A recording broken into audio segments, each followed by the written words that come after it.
I mean, this is the remarkable thing about this book. When I started out in 2018 working to write this book, I thought it was going to be a story about the collapse and end of Tesla. But in reality, it became one of the probably most dramatic corporate turnarounds in a generation. And the one thing that becomes clear is that Elon Musk's vision for the future of cars has won the day. You see General Motors, Volkswagen, Mercedes, and many others betting their fortunes now to catch up, to put electric vehicles on the roadway.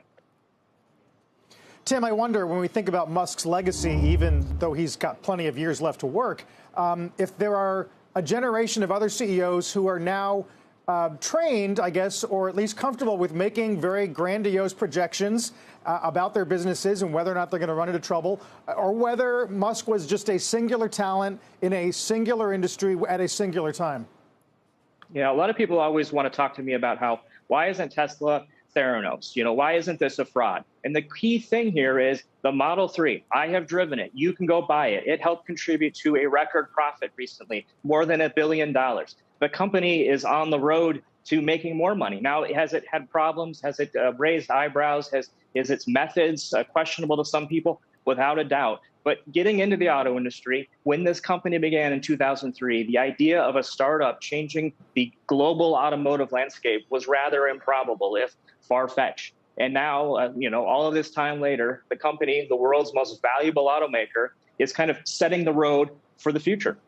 Tim, have we figured out as a society, as watchers of the market, where that line is for leaders, for CEOs, between setting targets that are a stretch for engineering teams that they think are impossible, that the CEO believes they can reach, things that we've seen Steve Jobs, now Elon Musk, and others do, and, as you just referred to, some of the things that we see some companies doing now, which is saying things about the product, not just setting targets that are ambitious, but saying things that just aren't true in a way that that investors might feel is fraudulent.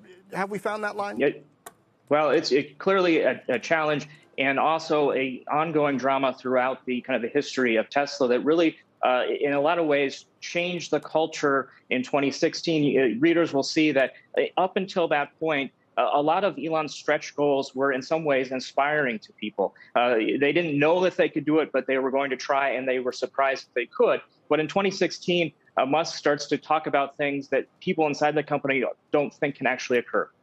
I'm talking about the idea of putting fully self-driving cars on the road at the timeline that he's talking about. And that left some people with a pause and concern that maybe he was pushing it too far and caused tension throughout the company. So it's one of these things that Tesla has even struggled through all of these years. And at this point, it has worked for Tesla, it's worked for Elon Musk.